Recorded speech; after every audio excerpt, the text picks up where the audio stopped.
warahmatullahi wabarakatuh. Nama saya Arif Billah, saya dari PGMI 5. Di sini saya akan sedikit menjelaskan tentang materi penyesuaian diri. A. Pengertian penyesuaian diri. Penyesuaian diri merupakan suatu konstruksi psikologi yang luas dan kompleks, serta melibatkan semua reaksi individu terhadap tuntutan yang baik dari lingkungan luar maupun dari dalam. Individu itu sendiri, dengan perkataan lain, masalah penyesuaian diri menyangkut seluruh aspek kepribadian individu dalam interaksinya dengan lingkungan dalam dan luar dirinya. B. Bentuk-bentuk penyesuaian diri. Seseorang dapat dikatakan memiliki penyesuaian diri yang baik, well-adjusted person, manakala mampu melakukan respon-respon yang matang, efisien, memuaskan, dan mampu melakukan respon dengan mengeluarkan tenaga dan waktu sehemat mungkin. Dikatakan sehat artinya bahwa respon yang dilakukannya dengan hakikat individu, lembaga atau kelompok antarvidu, dan hubungan antar individu dengan penciptanya.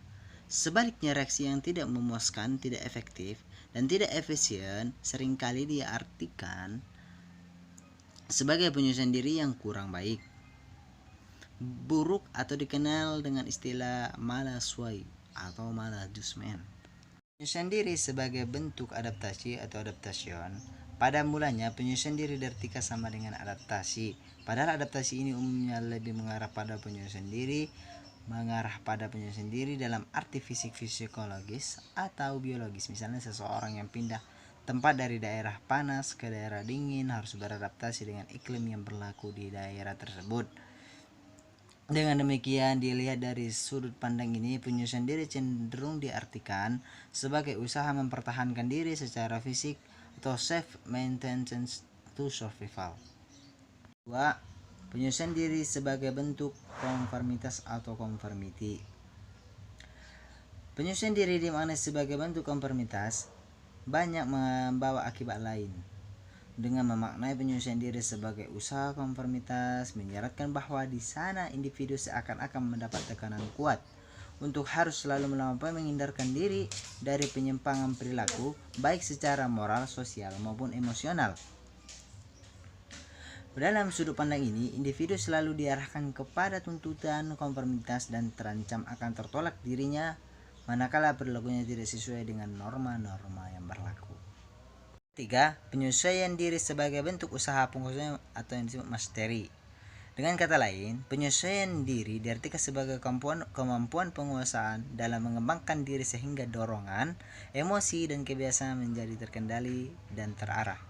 Hal itu juga berarti penguasaan dalam memiliki kekuatan-kekuatan terhadap lingkungan, yaitu kemampuan menyesuaikan diri dengan realistis, berdasarkan cara-cara yang baik, akurat, sehat, dan mampu bekerja sama dengan orang lain secara aktif dan efisien, serta mampu memanipulasi faktor-faktor lingkungan sehingga penyesuaian diri dapat berlangsung dengan baik. C. Kebutuhan akan penyesuaian diri. 1. Kematangan emosional mencakup aspek-aspek kemantapan untuk santai gembira dan menyatakan kejengkelan. 2. Kematangan intelektual mencakup aspek-aspek keterbukaan dalam mengenal lingkungan. Ketiga, kematangan sosial mencakup aspek-aspek kemampuan, kepemimpinan, sikap toleransi, keakraban, dan pergaulan. Jadi, kesimpulan yang tentang penyesuaian diri ini adalah penyesuaian diri adalah interaksi yang berlangsung secara terus-menerus dengan diri kita sendiri, dengan orang lain, dan dengan lingkungan kita. Dengan kata lain, penyesuaian diri merupakan usaha